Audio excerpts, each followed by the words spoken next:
Imagine this, June 30th, 1908. Deep in the remote Siberian taiga, the sky rips open. A column of brilliant blue light, brighter than the sun, streaks across the horizon. Moments later, a deafening explosion rocks the earth, unleashing a shockwave so powerful it registers on seismographs all the way in London. The blast flattens an estimated 80 million trees over an area of more than 2,000 square kilometers that is larger than the entire city of Tokyo. What caused this cataclysmic event? Welcome to the enduring mystery of the Tunguska event. 4 days afterward, the skies over Asia and Europe glowed with an eerie light, so bright that people in London could read newspapers outdoors at midnight. Witnesses near the epicenter described a pillar of fire, intense heat, and a sound like artillery fire that knocked them off their feet. Yet, when the first scientific expedition finally reached the isolated site almost 2 decades later in 1927, they found something baffling. They saw a vast, butterfly-shaped pattern of felled trees, all pointing away from a central point. But at that center, where they expected to find a massive impact crater, there was nothing. No crater, no meteorite fragments, just scorched earth and dead trees. So, if it wasn't a typical asteroid impact, what was it? This is where the theories get really interesting. The leading scientific explanation is that a celestial body, either a small asteroid or a piece of a comet, entered Earth's atmosphere at an incredible speed. Instead of hitting the ground, it superheated and exploded in a massive airburst several kilometers up in the sky. Think of it as a natural cosmic-scale air blast. This would explain the immense destruction without leaving a crater. The object itself would have vaporized completely, scattering microscopic dust into the atmosphere, which could account for the glowing night skies. The comet hypothesis is particularly compelling. Comets are essentially dirty snowballs of ice, dust, and rock. An icy body would disintegrate more easily in the atmosphere than a solid rock asteroid, fitting the evidence perfectly. In fact, some astronomers have linked the Tunguska object to the Beta Taurid meteor stream, which is debris left behind by Comet Inc. Earth passes through this stream every year in late June, right around the time of the event. Coincidence? Maybe, but it's a strong piece of circumstantial evidence. Of course, where there's a great mystery, wilder theories are sure to follow. Over the years, people have proposed everything from a black hole passing through the Earth to an experiment with a death ray by Nikola Tesla. One of the most popular fringe theories involves an alien spaceship, either crashing or exploding. While there's absolutely no evidence to support this, it's a fun idea that shows just how much the Tunguska event has captured the public imagination. It's the ultimate cosmic whodunit. Today, the Tunguska event serves as a chilling reminder of the potential threats lurking in our solar system.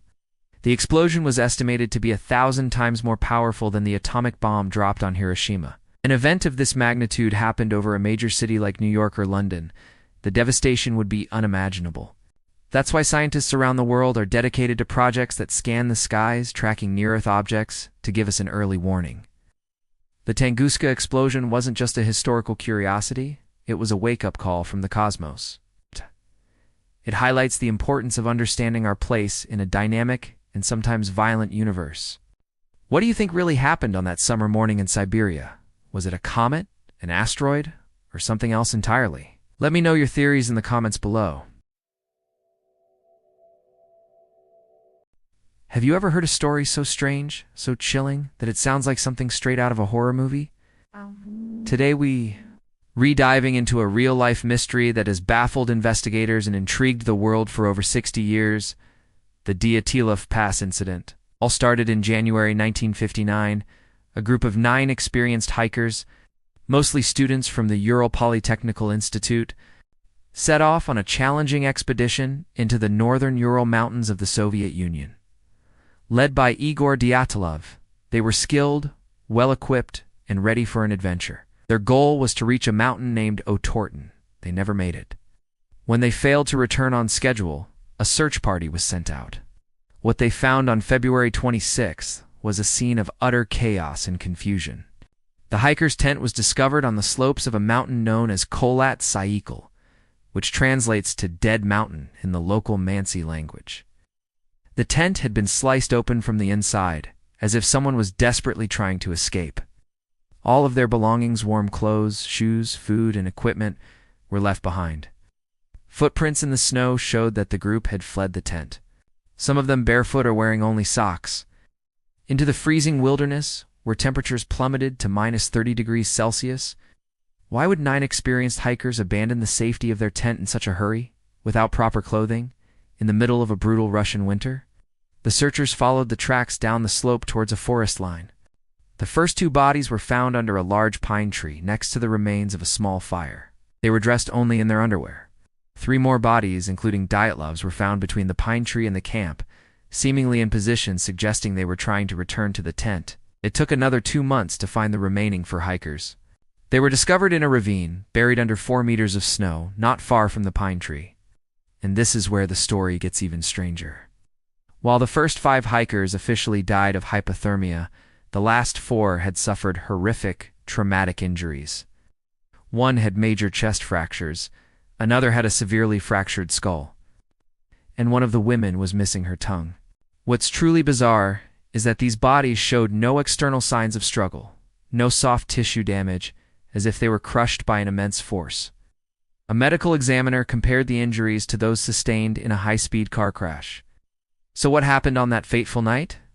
The official Soviet investigation in 1959 concluded that the hikers died from a compelling natural force. This vague explanation only fueled speculation, and theories have been swirling ever since. Some theories are more grounded. One popular explanation is an avalanche. The idea is that a slab avalanche forced the hikers to cut their way out of the tent and flee. However, critics of this theory point out that the campsite wasn't on a typical avalanche-prone slope, and the search party found no evidence of one. Plus, an avalanche doesn't explain the strange internal injuries or the missing tongue. Other theories venture into the extraordinary. Could it have been a military weapons test gone wrong? The area was known for secrecy, and some reports mention strange orange spheres or lights seen in the sky around that time. This could explain the radiation traces found on some of the hikers' clothing. But again, there's no concrete proof. Then there are the more fringe theories. An attack by a wild animal like a yeti, an encounter with something extraterrestrial, or even infrasound-induced panic. Infrasound is a low-frequency sound that can cause feelings of nausea, dread, and panic, which might explain why they fled their tent so irrationally. Despite new investigations and access to previously classified files, the Dyatlov Pass incident remains one of the most compelling and terrifying unsolved mysteries of the 20th century. 9 lives were lost on that desolate mountain slope, leaving behind a legacy of unanswered questions. What do you think happened to the Dyatlov group? Let me know your theories in the comments below. Have you ever danced so much you thought you couldn't stop? Well, imagine you literally couldn't. Imagine dancing until you collapsed from sheer exhaustion day after day. This isn't a scene from a horror movie. It's a real historical event that baffled everyone. Welcome to the strange and terrifying story of the dancing plague of 1518. Our story begins in July of that year, in the city of Strasbourg, which is now in modern-day France. A woman known to history as Frau Trophia walked out of her home and started to dance in the street. There was no music, no festival, just her, silently and fervently dancing. She didn't stop for a meal, she didn't stop for a rest. She just kept dancing. For nearly a week, she danced, her feet raw and her body nearing collapse. You might think this was just one isolated, bizarre incident. But then, something even stranger happened. Within that first week, over 30 other people had joined her. They too were caught in this uncontrollable dancing frenzy. The city authorities were completely bewildered. What was causing this? Was it a disease? A curse? They didn't have any answers. By August, the number of dancers had swelled to a staggering 400. The streets of Strasbourg were filled with people twisting, twirling, and jumping, their faces contorted in a mix of agony and ecstasy. This wasn't a joyful celebration. People were in distress. They cried out for help, begged to stop, but their own bodies wouldn't obey. The local physicians and authorities operating on the medical theories of the time came to a surprising conclusion. They believed the cause was hot blood, and their prescribed cure? More dancing. Yes, you heard that right. They thought the dancers needed to sweat it out. So, they cleared out guild halls, set up a wooden stage in the town market, and even hired musicians to keep the rhythm going. They genuinely believed that if the afflicted danced day and night, they would eventually be cured. As you can probably guess, this cure was a catastrophic failure. Instead of helping, it only made things worse. It's a constant forced movement pushed people's bodies to the absolute limit. Many collapsed from sheer exhaustion. Others suffered heart attacks, strokes, or broken bones. The historical records are grim, stating that at the peak of the plague, as many as 15 people were dying each day. The dancing that was supposed to save them was actually killing them. So, what on earth was going on? Even today, historians and scientists don't have a definitive answer, but there are some compelling theories. One popular idea is mass psychogenic illness, or mass hysteria. The people of Strasbourg in 1518 were living under immense stress. They had just endured famine, poverty, and several diseases like smallpox and syphilis. The theory goes that this extreme, prolonged psychological distress manifested as a bizarre physical phenomenon, spreading through social contagion. It was like a psychological dam breaking, releasing all that pent-up fear and anxiety in the form of unstoppable dancing. Another theory points to ergot poisoning. Ergot is a mold that can grow on damp rye, which was a staple food. Ingesting this fungus can cause a condition called ergotism, which leads to muscle spasms, convulsions, and hallucinations. The symptoms sound somewhat similar, but there's a problem with this theory. While ergot can cause spasms, it doesn't typically enable coordinated non-stop dancing for days on end. Plus, historical accounts don't mention the other common symptoms of ergotism. The dancing plague of 1518 remains one of history's most fascinating and unsettling mysteries. It eventually subsided after a few months, leaving behind a trail of death and a legacy of unanswered questions. It serves as a powerful reminder of how little we sometimes understand about the complex connection between the mind and the body. What do you think happened in Strasbourg? Is it a psychological breakdown, a strange poison, or something else entirely? Let me know your theories in the comments below. Have you ever heard of a ghost ship? Not a haunted one, but a real physical ship found sailing the open ocean with absolutely no one on board? This is the story of the Mary Celeste, one of the greatest maritime mysteries of all time. Imagine this. It's December 1872, in the middle of the Atlantic Ocean. A ship. Ow. The day Gradia spots another vessel drifting strangely. As they get closer, they realize something is very wrong. The ship is the Mary Celeste, a two-masted merchant brigantine. They hail it again and again, but there's only silence. A boarding party is sent over, and what they find is just bizarre. The ship is in perfect condition, totally seaworthy. The sails are a bit ragged, and there's some water in the hold, but nothing a crew couldn't handle. The cargo, hundreds of barrels of industrial alcohol, is completely untouched. In the crew's quarters, everything is neatly stowed away. Personal belongings, money, and valuables are all there. It looks like the crew just vanished. There was even a meal laid out on a table in the captain's cabin. A sewing machine had a piece of clothing still under the needle. A child's toys were left scattered. It was as if everyone on board had evaporated in an instant. The only thing missing was the single lifeboat. But why would an experienced crew abandon a perfectly good ship in the middle of the stormy Atlantic? So what happened to the 10 souls aboard the Mary Celeste? The captain, his wife, their 2-year-old daughter, and a crew of 7 men were gone, never to be seen or heard from again. This is where the mystery really deepens, because for over 150 years, no one has been able to definitively solve it. The theories are all over the place. Some are wild, like an attack by a giant squid or an alien abduction. But let's look at the more plausible ones. One popular idea is mutiny. But there were no signs of a struggle, and nothing was stolen.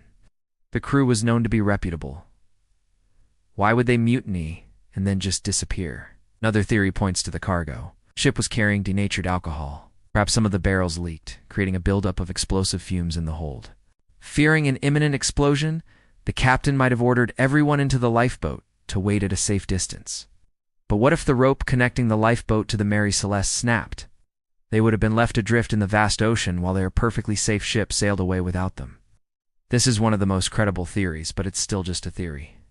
There's also the idea of a waterspout, a kind of tornado on the sea. Sudden violent storm could have swept everyone overboard, But again, the ship itself was remarkably undamaged. It just doesn't quite add up. The last entry in the ship's log was dated 10 days before it was found. Gave no hint of any trouble. It just recorded the ship's position. After that, nothing. The story of the Mary Celeste captured the public's imagination and has been debated by historians, sailors, and mystery lovers ever since. Every clue just seems to lead to more questions. Why abandon a ship that was still floating in sound? Where did the lifeboat go? Most importantly, what was the fate of the captain, his family, and his crew? The ocean keeps its secrets well, and the Mary Celeste might just be its most enduring one. A perfectly good ship, a full cargo, and a crew that vanished into thin air. It's a true life mystery that feels like it was ripped from the pages of a novel.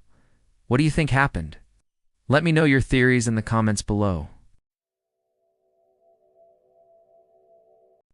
Have you ever heard of a place on Earth where ships and planes just vanish without a trace?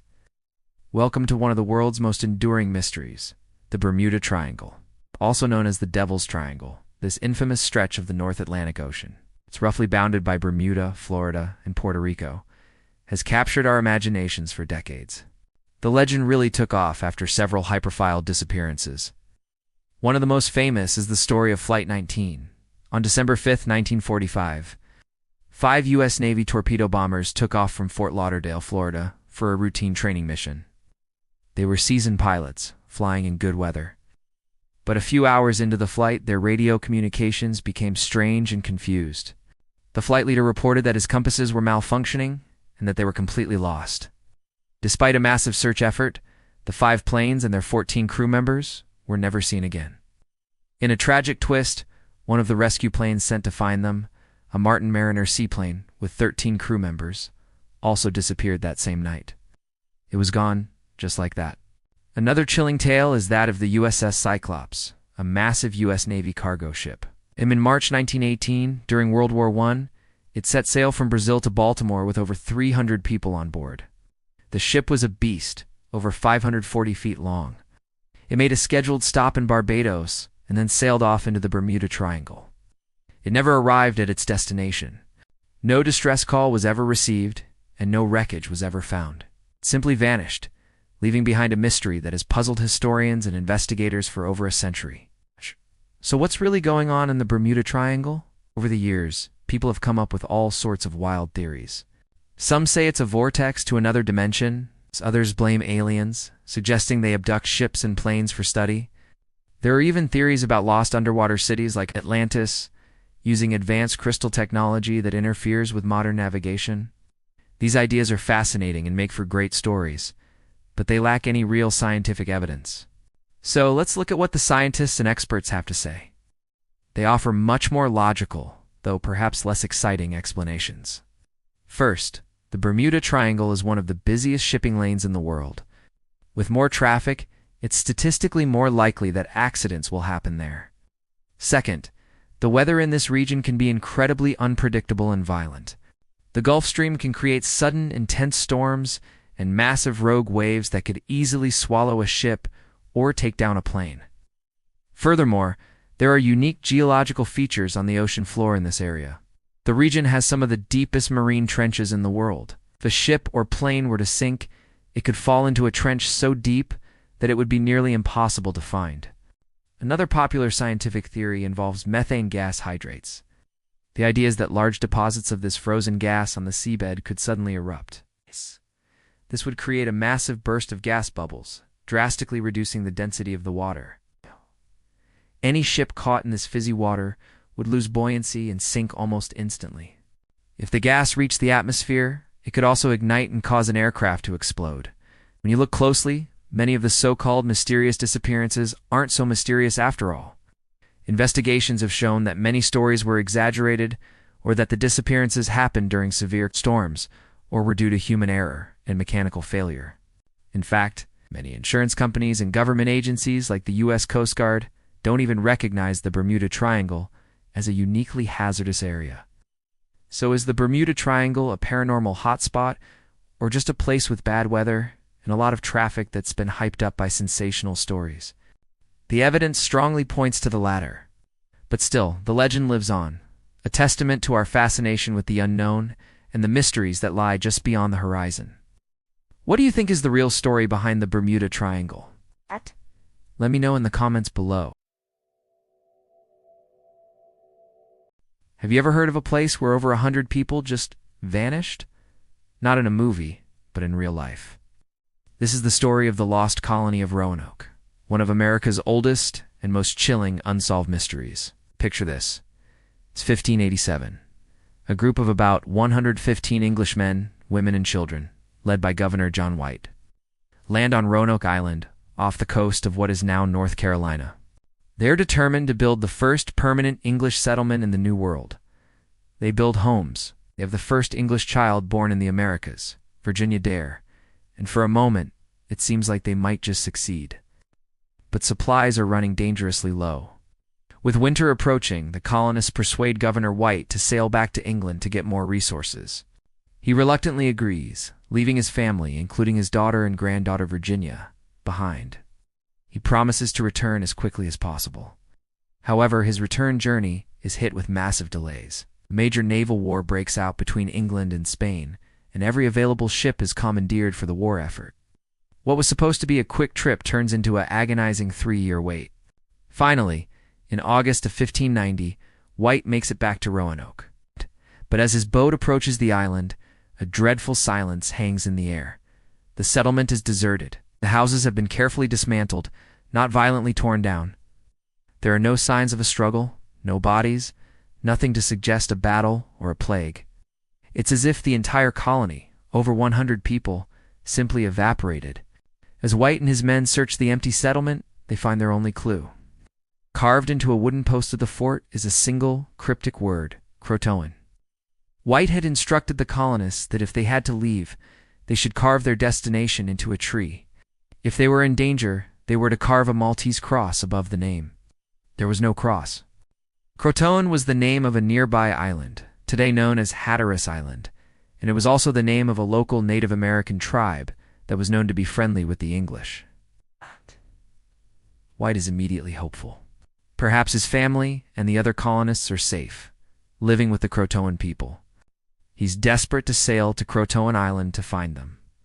But a massive storm rolls in, damaging his ships and forcing his fleet to return to England.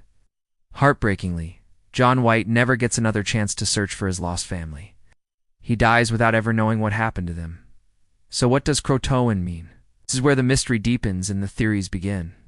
The most straightforward theory is that the colonists, facing starvation, simply packed up and moved to Croatoan Island to live with the native people. There's even some evidence to support this. Later explorers reported hearing tales of people with gray eyes and light hair living among the local tribes. People who could read from a book and claimed to be descended from the Roanoke settlers. Archaeological digs on Hatteras Island have even uncovered European artifacts from that time period. It seems plausible, right? But then, why did they never try to make contact again?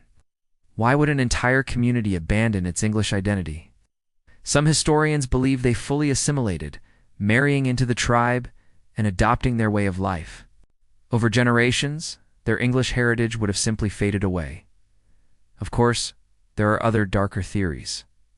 Another theory suggests a different tribe, one that wasn't so friendly, may have attacked the colony.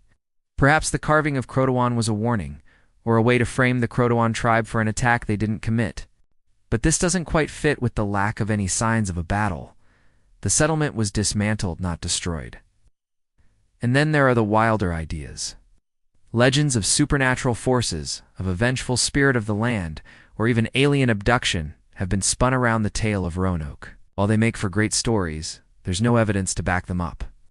The truth is, we just don't know. The colony's records are gone, the direct witnesses are gone, and we're left with that one single haunting word, Croatoan. It's a mystery that has captivated historians, archaeologists, and storytellers for over 400 years. An entire community of people with hopes and dreams of a new life, wiped from the pages of history, leaving behind only a whisper. What do you think happened to the lost colony of Roanoke? Did they peacefully assimilate? Were they attacked? Or is there another explanation? Let me know your theories down in the comments. Imagine a book, hundreds of years old, filled with a language no one can read, and drawings of things that might not even exist. This isn't the plot of a fantasy novel. It's the real-life mystery of the Voynich Manuscript. For over a century, this baffling book has stumped the world's greatest minds, from top-tier cryptographers to brilliant historians. What secrets does it hold? Let's dive in. The story begins in 1912, when a Polish-American bookseller named Wilfred Voynich stumbled upon this strange manuscript in an Italian Jesuit college. The book is small, about 240 vellum pages, but it's packed with content that is completely indecipherable. The text is written in a unique flowing script that doesn't match any known language. Linguists have tried to link it to everything from ancient European dialects to lost Asian languages, but nothing sticks. It's a code that has stubbornly refused to be broken. But the text is only half the mystery. The illustrations are just as perplexing. The manuscript is divided into several sections, each with its own theme. First, there's the herbal section. It's filled with drawings of plants, but here's the catch.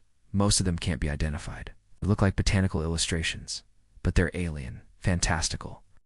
Some have bits and pieces of known plants, but they're combined in ways that don't exist in nature. Are they extinct species, plants from another world, or just the product of a very active imagination? Next, we have the astronomical section. This part contains circular diagrams that look like celestial charts, zodiac signs, and suns and moons with faces. Some of the symbols are familiar, like a ram for Aries or a crab for Cancer, but they're surrounded by that same unreadable script and other bizarre imagery. It feels like a cosmic guide, but to what universe? Then things get even weirder with the balneological section. This is the part that gets the most attention. It features pages of small, naked women, often with swollen bellies, bathing in elaborate systems of green, liquid-filled tubs and pipes. These interconnected tubes look almost organic, like veins and arteries. The scenes are surreal and have no historical parallel. Are they depicting some kind of ritual, a medical treatment, or an alchemical process? Nobody knows for sure. After that, there's a cosmological section with more circular drawings. But these are more abstract and have been nicknamed rosettes. They fold out into larger pages and are incredibly detailed. One page in particular looks like a map of 9 islands connected by causeways, with castles and maybe even a volcano. It's a tantalizing glimpse into a world we can't comprehend. Finally, there's a pharmaceutical section, with more drawings of plant parts like roots and leaves next to what look like apothecary jars. This section is followed by pages and pages of solid text. With no illustrations, Yeji like a recipe book or a collection of spells. So what is this thing? The theories are as wild as the manuscript itself. Believe it's a lost medical or alchemical text, a guide to a forgotten science. The carbon dating of the vellum places it in the early 15th century, a time of great intellectual curiosity and secrecy. Could it be the work of a lone genius or a secret society? Another popular theory is that it's all just an elaborate hoax. Perhaps it was created to fool a wealthy patron, like the Holy Roman Emperor Rudolph II, who was known for his fascination with the occult and bought the manuscript in the late 16th century. Maybe it's just gibberish, a nonsensical text designed to look profound. But if it's a hoax, it's an incredibly sophisticated one. The language has statistical patterns that resemble real languages, making it difficult to dismiss as random scribbles. Over the years, everyone from World War II codebreakers to modern AI algorithms has tried to crack the Voynich code. Every so often, someone claims to have deciphered a word or a sentence. But these claims are quickly debunked or remain unproven. It's been called the world's most mysterious manuscript for a reason. The Voynich Manuscript is more than just an old book. It's a mirror reflecting our own desire for knowledge and our frustration with the unknown. It challenges our understanding of history, language, and the human mind. Will we ever unlock its secrets? Or is it destined to remain a beautiful, tantalizing enigma, a puzzle box with no key? The mystery continues, and it's one of the greatest we have. What do you think? Is it a forgotten language, a complex code, or the most brilliant hoax of all time? Ever heard of a man who hijacked a plane, got a huge ransom, and then just disappeared into thin air? This isn't a movie plot. It's the real-life mystery of D.B. Cooper. It's one of America's greatest unsolved cases, and it all started on a cold November evening in 1971. The day before Thanksgiving, a man calling himself Don Cooper boarded a Northwest Orient Airlines flight from Portland to Seattle. He was quiet, well-dressed, and ordered a bourbon and soda. Shortly after takeoff, he passed a note to a flight attendant. She initially ignored it, thinking he was just another lonely businessman trying to get her number. He leaned in and whispered, "Miss, you'd better look at that note. I have a bomb." The note was clear. He demanded $200,000. That's over $1.6 million today, and 4 parachutes. The flight attendant went to the cockpit, and the pilot immediately contacted air traffic control. The FBI was alerted, and a frantic race against time began. To avoid panic, the other passengers were told the flight was delayed due to a minor mechanical issue. Meanwhile, on the ground, authorities scrambled to gather the cash and parachutes. Once the plane landed in Seattle, Cooper's demands were met. The cash all in $20 bills, and the parachutes were brought aboard. Cooper then released all 36 passengers and most of the crew, keeping only the pilot, co-pilot, a flight engineer, and 1 flight attendant. He had a new flight plan. Fly to Mexico City, but stay low, below 10,000 feet. Keep the speed under 200 knots. And he specifically requested that the landing gear stay down. Somewhere between Seattle and Reno, in the pitch-black, stormy night sky, Cooper did the unthinkable. He went to the rear of the Boeing 727, lowered the aft air staircase at the back of the plane, and with the money strapped to his body, he leaped out into the freezing wilderness of the Pacific Northwest. He was never seen again. A massive manhunt was launched immediately. The FBI and local law enforcement scoured the rugged terrain for weeks, but found nothing. No Cooper, no parachute, no money. It was as if he had vanished completely. The FBI's investigation, codenamed Noryek for Northwest hijacking, would become one of the longest and most extensive in its history. They interviewed over 1,000 suspects, chased down countless leads, but every single one led to a dead end. For years, the case went cold. Then, in 1980, a young boy named Brian Ingram was vacationing with his family along the Columbia River. While digging in the sand, he found a rotting bundle of cash. It was nearly $6,000 in $20 bills. The serial numbers were a perfect match to the ransom money given to D.B. Cooper 9 years earlier. This discovery reignited the investigation, but it also deepened the mystery. Why was only a small portion of the money found? And why was it so far from the projected jump zone? Did it float down the river? Was it buried there by Cooper? The theories are endless. Some believe he died during the jump. The weather was terrible. He was jumping at night into a dense forest, and he wasn't dressed for the extreme cold. It's very likely he didn't survive the landing. Others think he was an experienced skydiver, perhaps a military veteran who knew exactly what he was doing and made a clean getaway. He could have had an accomplice on the ground waiting for him. Over the decades, dozens of men have been named as potential suspects, but none have ever been definitively proven to be the hijacker. The FBI officially closed the active investigation in 2016, but the legend of D.B. Cooper lives on. He became a folk hero to some, a symbol of rebellion who beat the system and got away with it. So what do you think happened? Did D.B. Cooper survive his daring escape and live out his days in anonymity? Or did the wilderness claim him that fateful night? This remains one of history's most compelling unsolved mysteries. Have you ever heard of a place where giant stone jars, some big enough to hide a person inside, are scattered across the landscape as far as the eye can see? No, this isn't a scene from a fantasy movie. This is the Plain of Jars in Laos, one of the most enigmatic archaeological sites on Earth. For centuries, these mysterious megalithic structures have baffled historians, archaeologists, and travelers alike.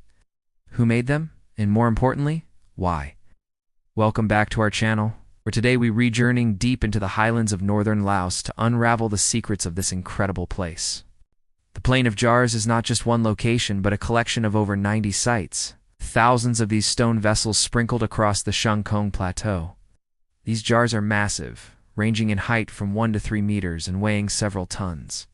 They're carved from solid rock, including sandstone, granite, and limestone. Which is fascinating, because the quarries are often found several kilometers away from the jar sites. Imagine the effort it must have taken to carve these behemoths and then transport them across rugged terrain without modern machinery. The sheer scale of this operation is mind-boggling. So, what were they for?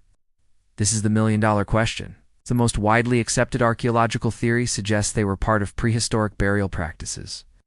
Excavations have uncovered human remains, bones, and teeth around the jars, leading experts to believe they were used as mortuary urns. One theory proposes a multi-stage burial process. The bodies were first left to decompose, perhaps inside the jars, and then the bones were collected and buried in secondary graves nearby. This would explain the bone fragments found in the area. But here's a twist. Not all jars contain human remains, and some sites have no burial evidence at all. This inconsistency keeps the debate alive and kicking. Are some jars used for something else entirely? Local legends, as you might expect, offer more colorful explanations. One popular Lao folktale tells of an ancient king of giants named Kan Chung. After winning a great battle, he supposedly created the jars to brew and store vast quantities of lololo, a potent rice wine, for a massive victory celebration. While it's a fantastic story, it doesn't quite hold up to scientific scrutiny. But it does add a layer of myth and magic to the place, making it even more captivating. Could there be a kernel of truth in these legends? Perhaps the jars were used for food or water storage for a large community, even if not for a giant's party. Dating these jars has also been a huge challenge. Through methods like optically stimulated luminescence, which can tell us when sediment was last exposed to sunlight, researchers have estimated that the jars were placed in their current locations as early as 1240 BC. That means these sites are over 3,000 years old, predating many of the world's most famous ancient monuments. They were created during the Iron Age, a period of significant change and development across Southeast Asia, yet we know so little about the civilization that created them. They left no written records, no temples, and no grand cities, just these silent, imposing jars. Adding to the mystery is the tragic modern history of the region. During the Vietnam War, the Shangkong Plateau was heavily bombed, making it one of the most dangerous archaeological sites in the world due to unexploded ordnance, or UXO. For decades, this prevented extensive research and excavation. Thankfully, clearance efforts have made many of the main sites, like Site 1, 2, and 3, safe for visitors and archaeologists. This ongoing work is slowly peeling back the layers of history, allowing for new discoveries that could one day solve the puzzle. The Plain of Jars is more than just a collection of old rocks. It's a testament to a lost culture, its ingenuity, and a profound mystery that has endured for millennia. It reminds us that there are still parts of our world that defy easy explanation, inviting us to wonder, to explore, and to question. What do you think the jars were used for? A giant's wine cellar? Sacred burial urns? Or something else we haven't even considered? Let me know your theories in the comments below. Have you ever drawn something so huge that the only way to see the full picture is from high up in the sky? I'm not talking about a big mural on a wall. I'm talking about massive drawings etched into the very surface of the earth, stretching for hundreds of feet, even miles. Today, we re-flying over the arid plains of southern Peru to witness one of the world's most enduring mysteries, the Nazca Lines. Stretching across nearly 400 square miles of desert, these incredible geoglyphs are a series of designs and pictograms, literally carved into the ground. They were created by the ancient Nazca culture sometime between 500 BC and 500 AD. The scale of these figures is just mind-boggling. We're talking about a spider that's 150 feet long, a monkey with a swirling tail measuring over 300 feet, and a hummingbird stretching almost the length of a football field. There are over 800 straight lines, 300 geometric figures, and 70 animal and plant designs, or biomorphs as they're called. Some of these straight lines go on for miles, perfectly straight, over hills and valleys without deviation. So how did they do it? And more importantly, why? The method is surprisingly simple yet ingenious. The Nazca desert floor is covered with a layer of reddish-brown, iron oxide-coated pebbles. The Nazca people removed this top layer to expose the lighter-colored subsoil underneath. By clearing these stones away along a predetermined path, they created a striking visual contrast that forms the lines and figures. The region's extremely dry, windless, and stable climate has preserved these delicate lines for more than 1,500 years. It's one of the driest places on Earth, which has basically acted as a natural time capsule. But the real million-dollar question is the why. Why create hundreds of enormous drawings that can only be fully appreciated from the air long before the invention of flight? This is where theories run wild, from the scientific to the downright strange. One of the most popular theories suggests they were related to astronomy. Some researchers believe the lines could have functioned as a giant astronomical calendar aligning with the sun, and stars to mark solstices or other celestial events, which would have been crucial for timing agricultural cycles. Another compelling idea is that the lines were connected to water rituals. In such an arid environment, water was life. It's thought that the figures and paths might have been ceremonial walkways or processional routes, created to appeal to the gods for rain. Many of the animal figures, like the spider, monkey, and lizard, are symbols associated with water and fertility in Andean cultures. Walking these sacred paths could have been a form of prayer or a religious pilgrimage. So instead of being made to be seen from above, they were made to be walked upon from within. Then, of course, you have the more out there theories. In the late 1960s, a writer named Erich von Däniken famously proposed in his book Chariots of the Gods that the Nazca lines were actually ancient runways for alien spacecraft, argued that the figures were signals to extraterrestrial visitors. While this idea captured the public's imagination, it's been widely debunked by scientists and archaeologists. There's no evidence to support it, and the ground itself is far too soft to handle any kind of landing. It's a fun thought, but the real story is likely rooted in the beliefs and needs of the people who lived there. Modern research using drones and satellite imaging continues to uncover new geoglyphs, adding more pieces to this giant puzzle. Each new discovery, whether it's a warrior figure or a previously unknown animal, deepens our appreciation for the Nazca people's vision and skill. They created a monumental work of art and engineering that continues to mystify and inspire us thousands of years later. The Nazca lines remind us that ancient civilizations had a profound understanding of their environment and the cosmos. They may not have had our technology, but they had a powerful connection to their world, a connection they expressed by literally reshaping the land itself. What do you think? Were they an astronomical calendar, pathways for religious rituals, or something else entirely? Have you ever heard a story so strange, so unbelievable, that it sounds like it's straight out of a movie? Today, we are rediving into one of the most baffling mysteries of our time, the disappearance of Malaysia Airlines Flight 370.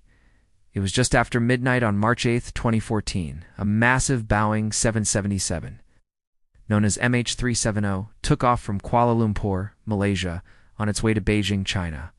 On board were 227 passengers and 12 crew members. Everything seemed perfectly normal. The plane climbed to its cruising altitude, the weather was clear, and for the first 40 minutes of the flight, everything went according to plan.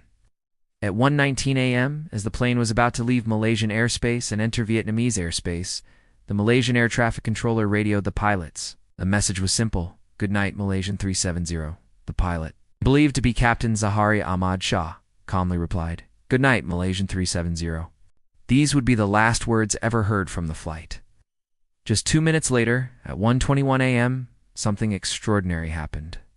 The plane's transponder, a device that broadcasts the aircraft's identity and altitude, was switched off.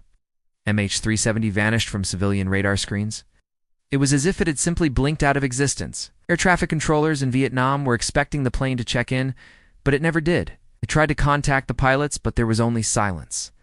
An hour passed, then another. Panic began to set in. Where was the plane? Did it crash? Was it hijacked? The world's largest and most expensive search operation in aviation history was launched. Ships and planes from dozens of countries scoured the South China Sea, the area where the plane was last seen on civilian radar. They searched for days, then weeks, finding absolutely nothing. No wreckage, no oil slicks, no sign of a crash. It was as if a 200-foot-long, 250-ton aircraft had just vanished into thin air. But the story gets even stranger. While civilian radar lost the plane, military radar had tracked something. It showed an unidentified aircraft making a sharp turn back, flying west across the Malaysian peninsula, and then heading out over the Andaman Sea. Investigators later confirmed this mysterious aircraft was, in fact, MH370. It had flown for over an hour after disappearing, but its destination was a complete mystery. Why would the pilots turn back? And why would they fly in complete silence? This is where another piece of technology comes into play. The Boeing 777 was equipped with a satellite communications system, or SATCOM. Even with the transponder off, this system automatically sent out hourly pings or handshakes to a satellite operated by a company called Inmarsat. These pings didn't contain any data about location, speed, or altitude. They were simply signals that confirmed the system was still powered on. By analyzing these pings, investigators made a groundbreaking discovery. It could determine the rough distance between the plane and the satellite for each ping. This allowed them to draw two enormous arcs on a map, one in the northern hemisphere, stretching across Central Asia, and one in the southern hemisphere, deep into the remote southern Indian Ocean. The final ping was received at 8:19 a.m., more than 7 hours after the plane took off. This meant MH370 had continued flying for hours after it vanished, eventually running out of fuel. The question was, which arc did it follow? The northern route would have taken it over several countries with sophisticated military radar. It seemed impossible that a jumbo jet could fly through that airspace undetected. So, investigators concluded the plane must have flown south, into one of the most remote and desolate places on Earth, the southern Indian Ocean. The search focus shifted dramatically. An area of ocean the size of a country was mapped and searched with submarines and sonar equipment. For years, the search continued, battling harsh weather and deep, unexplored waters. But again, nothing. The main wreckage of the plane remained elusive. Then, in July 2015, more than a year after the disappearance, a piece of debris washed ashore on Reunion Island. Thousands of miles away from the initial search area, it was a flaperon, a part of the wing. But even with this evidence, the central questions remain. What actually happened on board that flight? Why did it divert from its path and fly for hours in silence? Several theories have been proposed. One of the most prominent is the pilot suicide theory. Some speculate that the captain, Zahari Ahmad Shah, deliberately depressurized the cabin, causing the passengers and crew to lose consciousness before flying the plane to its final, remote destination. Evidence cited for this includes a flight simulator found in his home, which contained a similar flight path into the southern Indian Ocean. However, his family and friends vehemently deny this, describing him as a kind and dedicated professional. There is no hard evidence to support this theory. Another theory is a hijacking, but by whom and for what reason? No group has ever claimed responsibility and no demands were ever made. It's hard to imagine a hijacking that ends with the plane flying silently for 7 hours into the middle of nowhere. Then there's the possibility of a mechanical failure or an onboard fire that incapacitated the crew and disabled the communication systems. Perhaps an electrical fire filled the cockpit with smoke, forcing the pilots to turn back towards the nearest airport. In this scenario, they may have been overcome by fumes before they could land, leaving the plane to fly on autopilot until it ran out of fuel. This could explain the sudden turn and the long, silent flight. Some have even suggested more fringe theories, like a cyber attack that took control of the plane's systems, or that it was accidentally shot down. But again, there is no concrete evidence for any of these scenarios. After years of searching and billions of dollars spent, the official underwater search was suspended in January 2017. A private company, Ocean Infinity, conducted another search in 2018, but also came up empty-handed. Today, the disappearance of MH370 remains aviation's greatest unsolved mystery. We have clues, the satellite pings, the debris, but they only tell part of the story. They tell us where the plane likely ended, but not how or why. For the families of the 239 people on board, the lack of answers is a wound that can never truly heal. They live in a state of limbo, unable to mourn properly, always hoping that one day the truth will be found. The story of MH370 serves as a stark reminder that even in our modern world of advanced technology, some mysteries are so deep they may never be solved. The vast, empty ocean holds its secrets close. But the search for answers continues, driven by the hope that one day we will finally know what happened to Malaysia Airlines Flight 370. What do you think happened to the plane? Let me know your thoughts in the comments below.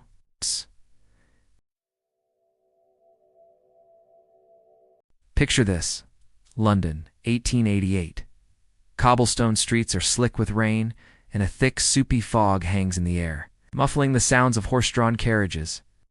In the impoverished district of Whitechapel, a shadow lurks, a phantom who would become one of history's most infamous and elusive serial killers, Jack the Ripper. For a terrifying 10-week period, from late August to early November, this mysterious figure stalked the dimly lit alleyways, preying on women in the dead of night. His crimes were brutal, shocking even for a time accustomed to hardship and violence. Ow. The victims, all from the fringes of society, were targeted with a chilling precision that suggested the killer had some anatomical knowledge. The city was gripped by fear and hysteria. Every shadow seemed to hold a threat, and every stranger was a potential suspect. The police were baffled. They launched one of the largest manhunts in London's history, interviewing thousands of people and investigating hundreds of suspects. Ow. But the Ripper was like a ghost. He struck quickly, silently, and vanished without a trace, leaving behind a scene of unimaginable horror and occasionally a cryptic clue. The media frenzy was unlike anything seen before. Newspapers, eager for a sensational story, splashed gruesome details across their front pages. They nicknamed the killer Jack the Ripper after a taunting letter, supposedly from the murderer himself, was sent to a news agency. This letter, along with others like the From Hell letter, which arrived with a piece of a human kidney and fueled public panic. Were these letters genuine or just a cruel hoax? To this day, nobody knows for sure. The official tally of victims is known as the canonical 5, but some historians believe the Ripper may have been responsible for even more deaths. The killings stopped as abruptly as they began. After the final, most gruesome murder in November 1888, Jack the Ripper simply disappeared, leaving behind a terrified city and a mystery that would endure for centuries. So, who was he? This is the question that has captivated criminologists, historians, and amateur sleuths ever since. The list of suspects is long and varied. It includes doctors, butchers, immigrants, and even members of the royal family. Is it Montague Druitt, a barrister and schoolteacher who was found drowned in the Thames shortly after the last murder? Or maybe Aaron Kosminski, a Polish immigrant who suffered from severe mental illness and was committed to an asylum.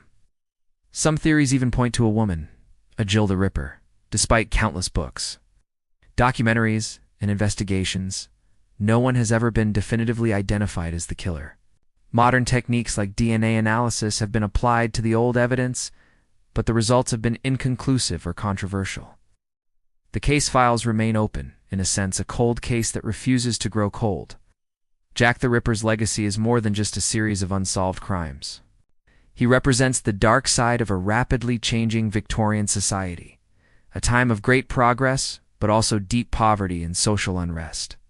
His story has become a permanent fixture in popular culture, a chilling reminder that sometimes the greatest monsters are the ones we can never unmask. The name Jack the Ripper continues to echo through history, a synonym for the terrifying unknown evil that can lurk just out of sight. The turn of the millennium was meant to be a time of celebration, but for one family in Tokyo, it brought an unimaginable nightmare. On the morning of December 31st, 2000, the bodies of the Miyazawa family Mikio, Yasuko, and their 2 young children, Nina and Rei, were discovered in their own home. What unfolded next revealed one of the most bizarre and baffling crime scenes in modern history. The killer hadn't just committed this terrible act, he had made himself at home. After the crime, he lingered in the house for hours. He helped himself to food from their refrigerator, eating for containers of ice cream and some melon. Used the family computer, not once, but twice. The first time was shortly after the crime, and the second was hours later in the morning. He browsed the internet, even attempting to buy a ticket for a theater performance. And the clues he left behind were staggering.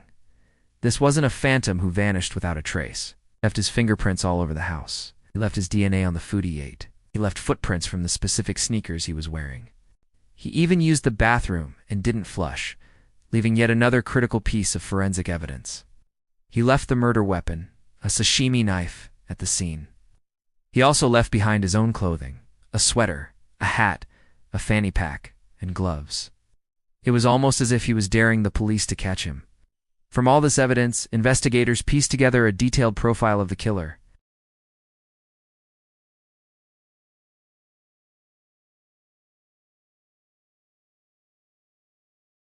Ancestry on his father's side, possibly from China or Korea.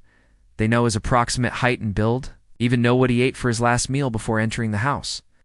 They created a detailed sketch of him.